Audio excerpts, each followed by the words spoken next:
Hey, this is Brook. I'm going to do a review on a type of lick that I want my students to master. I'm going to kind of break it down slow motion, but before I do that, I'll just show you what I'm thinking.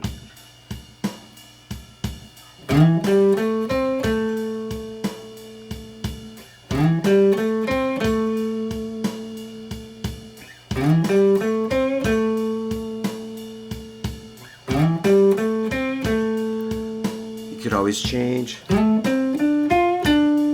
Cool. 2 and 3. And 2 and 3. And 2 and 3. And 2 and 3. And 2 and 3. And 2 and 3.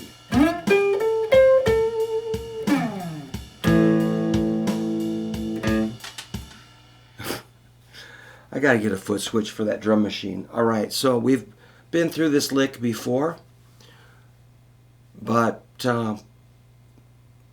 I know for a fact that some of my students that I've showed it to, they would say, "What's that? I've never heard that in my life." You know, people that I've given, maybe written that out for. I understand, I'm the same way. No judgment. That's why I'm here, just to reinforce some things that I think would be fun to play and helpful. So let's see, how many notes are we dealing with here? Sometimes I like to count either measures or how many notes are in a phrase, or I'm kind of like the count on Sesame Street, you know. 1, 2, 3, 4, 5. All right, it's a 5-note phrase. Gives us like at least a parameter to deal with.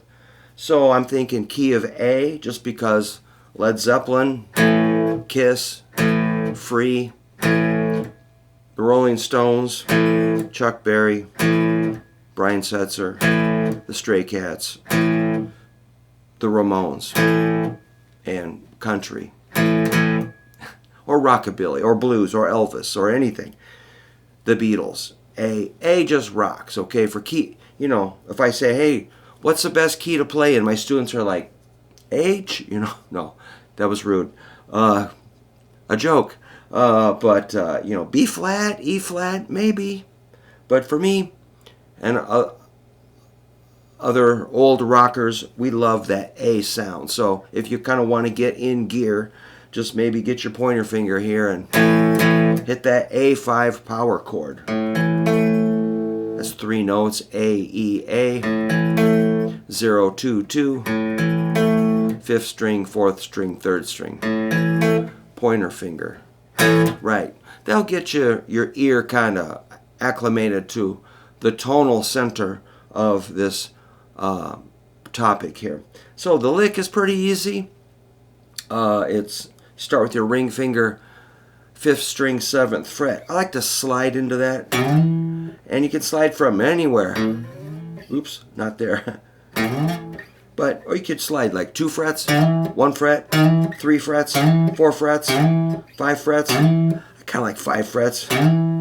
So it's kind of like target practice. Let's say you go too far. Try again. Not far enough. You start getting a feel for that in your arm and your hand. And you just know how to get to that 7th fret, 5th string. That's an E. So that's the first note. I even kind of put these fingers together like they sort of like, they're just protecting things and muting other strings. So if I was to hit all 6 strings, the others are somewhat muted. But I'm getting kind of a harmonic there. But that's beside the point. So there's your first note. Then a G, which is your pointer finger, 5th fret, 4th string. That's a G. Okay, so 2 notes, E, G, which sounds pretty cool. Let's put some fuzz on it. Crazy, man. I love it. So yeah, just knowing those 2 notes is not a bad start. And then how about an A? Remember A? I apologize. You know how it is with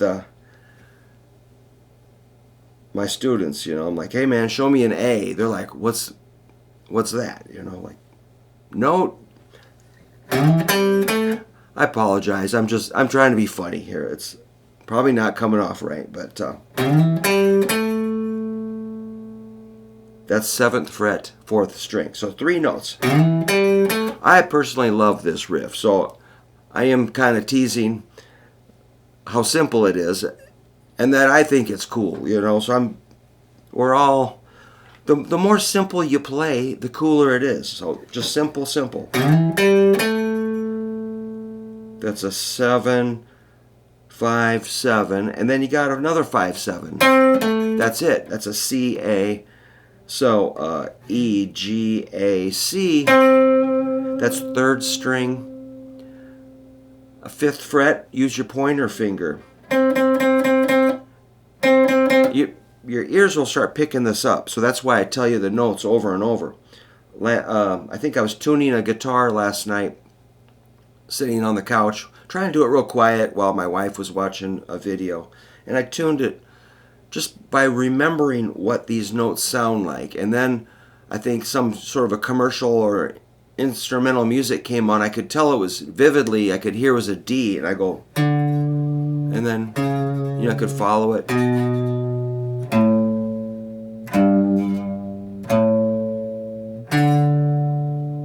Something, you know, then check my D's.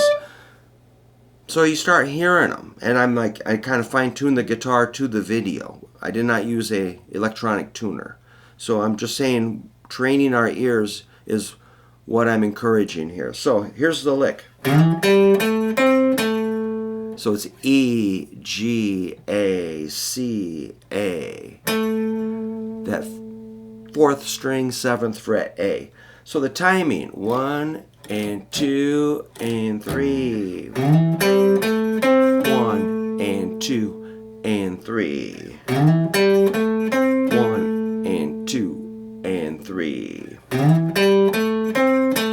And 2 and 3. And 2 and 3. So I might do that 4 times. Then I'll take it up to the 4 chord. So in the key of A, your 4 is D, because that's the 4th note in an A major scale. Oops.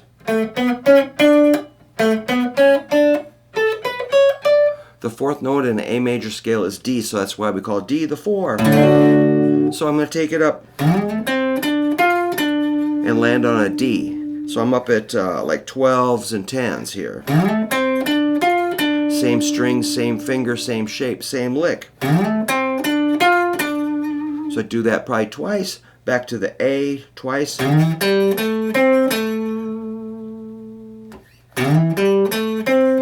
our E. E is the 5. 5th note in an A major scale is E.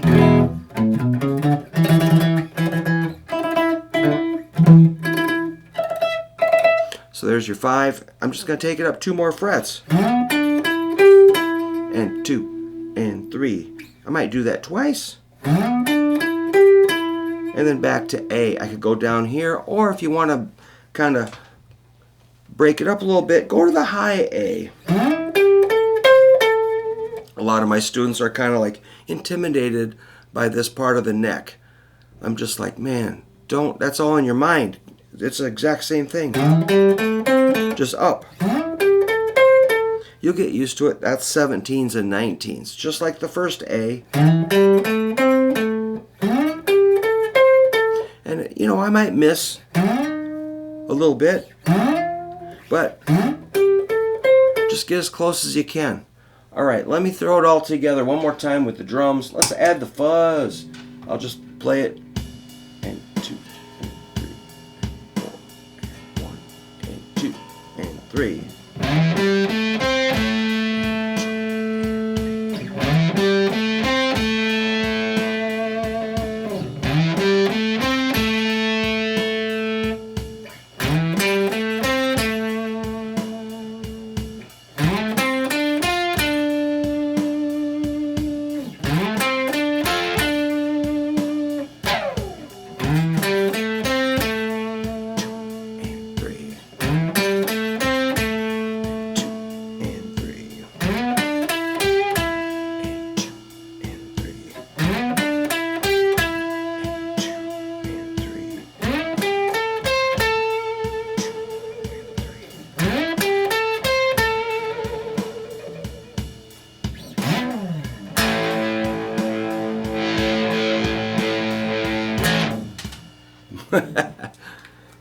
I didn't realize I was in the upper circuit here on the Jaguar. All right, so what can we learn?